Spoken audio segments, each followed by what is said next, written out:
Hi everyone! Today, I will show you how to connect Printful with Shopify.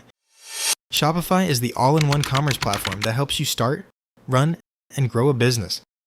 With that, let's get started. It is a way to sell custom, print-on-demand products worldwide without carrying any inventory up front.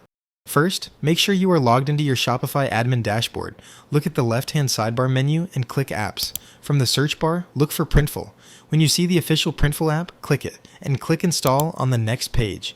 You will be redirected back to the Shopify page. Confirm it by clicking that Install button again. Once the app is added to your store, it will redirect you to create a free Printful account or log into your existing one.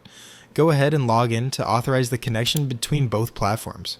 Now that they are connected, you can use Printful's embedded design maker right inside your Shopify dashboard. Simply pick a product from the catalog, upload your unique custom artwork,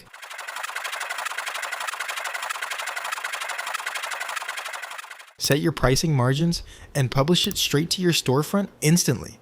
And that is it. You have successfully learned how to connect Printful with Shopify. Thanks for watching.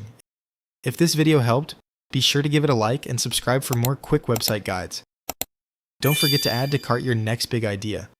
Until next time.